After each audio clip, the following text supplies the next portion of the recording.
jóvenes, para ir aclarando las dudas que van surgiendo durante la semana. El día de hoy les voy a presentar un ejemplo de la actividad 3.3 que se encuentra en la página 185. Para ello, espero y hayan visto el día de ayer el video donde se presentaron dos ejemplos. El primero fue cuando ustedes tienen un lado y un ángulo, y el otro ejemplo fue cuando yo tengo dos lados. Entonces también ustedes deben de saber ya identificar las funciones trigonométricas. Ustedes saben que si me aprendo las tres primeras, el resto de las siguientes solamente son inversas. Bien, teorema de Pitágoras, todos estos elementos son aquellos que nos van a servir para poder resolver nuestro problema. Vamos a ver. C es igual a cuadrada más b cuadrada. Recuerden que estos son los catetos. Este es el cateto para A. Bien. Vamos a ver en realidad qué es lo que me dice este problema. El profesor de matemáticas de Juan Carlos les pidió a sus alumnos que encontraran una manera de plantear las funciones trigonométricas de dos triángulos rectángulos. Para ello, trazó en el pizarrón las siguientes figuras. Yo voy a resolver de la actividad 3.3 el triángulo 1. A ustedes les correspondería resolver el triángulo 2 con el procedimiento similar. Bien, entonces, de entrada aquí, ¿qué es mi objetivo? El valor de C, el ángulo de C, el ángulo de A, el de B no, porque esto equivale a 90 grados. Por ser un triángulo rectángulo, sabemos que este ángulo que es recto vale 90 grados. Entonces, lo que primero voy a hacer es encontrar el valor de C. ¿Sale? Entonces vamos a colocar aquí. Encontrar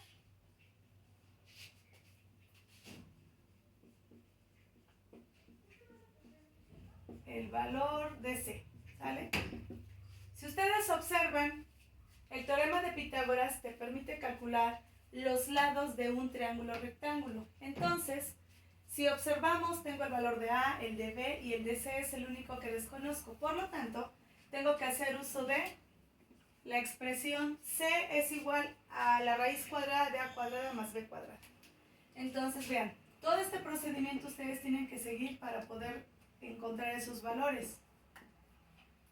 O bien, también lo podrían hacer por funciones trigonométricas, ¿sale? Pero vean la forma sencilla. Entonces comenzamos a sustituir el valor de A más el valor de B. ¿Sale? Entonces, haciendo operaciones es 9 más 16. Esto es 25. La raíz de 25 es 5. Por lo tanto, el valor de la hipotenusa es 5. Bien, entonces ahora que yo ya conozco el valor de la hipotenusa, que en este caso fue C, voy a empezar a encontrar ya sea el ángulo A o el ángulo C. Tip para resolver estos ejercicios. Aquí ustedes van a tener la libertad de resolver primero A o C según sea el caso. ¿Cuál es el truquito de este tipo de ejercicios? Que si yo encuentro con que yo tenga dos ángulos, el tercero únicamente se hace por resta. Veamos cómo puedo resolver este tipo de ejercicios. Entonces, supongamos que yo quiero encontrar, aquí le voy a colocar, encontrar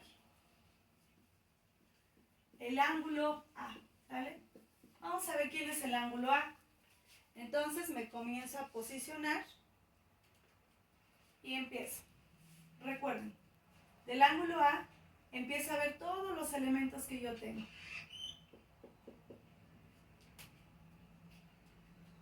La flechita que está de color azul se va a llamar mi cateto opuesto. Entonces, esto es CO. ¿Bien? De acuerdo a este ángulo, este segmento que sobra, pero ya sabemos que es la hipotenusa.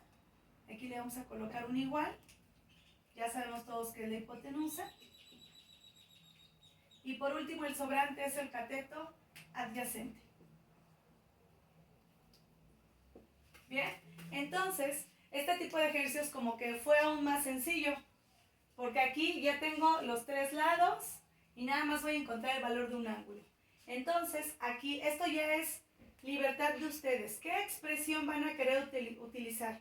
En este caso, yo conozco el cateto opuesto, el adyacente y la hipotenusa. Tengo la libertad de elegir.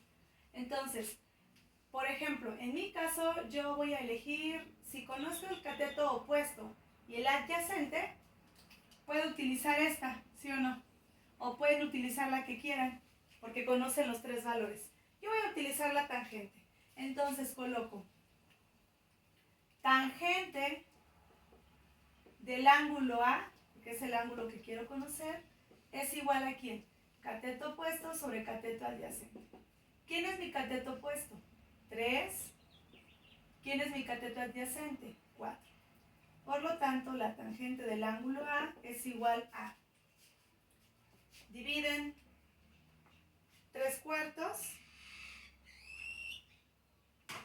ya sabemos que es 0.75 y hacemos uso de nuestra calculadora, ¿sale? Uso de nuestra calculadora. ¿Y qué es lo que vamos a hacer? Mi calculadora tiene que estar en modo D. Para ello, entonces colocamos tangente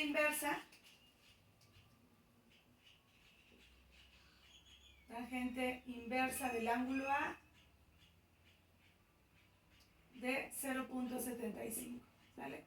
Entonces en su calculadora colocamos, recuerden, mi calculadora tiene que estar en modo D, entonces coloco tangente inversa, sería shift, tangente inversa de 0.75. Y ahí les tiene que haber, bueno, de acuerdo a lo que obtuvimos ahí en nuestra calculadora, obtenemos 36.86 y esto tiene más décimas. ¿Estamos de acuerdo? Oiga, maestra, ¿y este valor quién sería? Pues este valor es el ángulo de A, 36.86. En mi caso solamente, ¿será necesario que trabaje yo con 2 décimas? Sí es necesario, así lo podemos dejar. Si ustedes pueden observar, porque también es válido, siempre les he dicho, y yo no voy a molestarme porque ustedes hagan uso de su libro. ¿Cuál es el objetivo de este video? Bueno, que ustedes vean de dónde salió este valor que ya aparece. Bueno, en el caso de ustedes no aparece, pero si es necesario, muchachos, que aquí en su libro vayan anexando los procedimientos para que ustedes puedan cerciorarse que efectivamente el ángulo de A es 36.86. Y así lo van a hacer con el ángulo de C. Lo que pueden hacer para el ángulo de C es sumar 36.86 más 90 grados y lo que resulte se lo restan a 180 grados y ese sería el valor de C. Bien, y bueno, esto sería respecto a la actividad 3.3 de la página 185. ¿Sale? Entonces, más adelante dice, inciso B, con los datos anteriores como referencia, completa la tabla para las funciones trigonométricas de los ángulos agudos en ambos triángulos. Considera que se deben anotar siempre primero la función trigonométrica y el ángulo para obtener su equivalencia.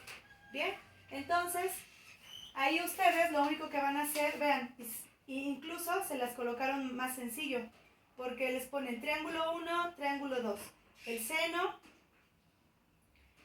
para el ángulo A, el seno para el ángulo B, el coseno para el ángulo A y el coseno para el ángulo B, y así sucesivamente. Entonces, esta parte sí era importante porque algunos tenían duda, y a pesar de que ayer lo expliqué, tenían duda acerca de cómo es que tenemos que hacer uso de las funciones trigonométricas. Bien, pues por el día de hoy esto sería todo, y voy a seguir resolviendo sus dudas de acuerdo a las necesidades de ustedes. Considero que con esto espero haber aclarado lo que algunos de ustedes me estaban pidiendo. Gracias, muchachos.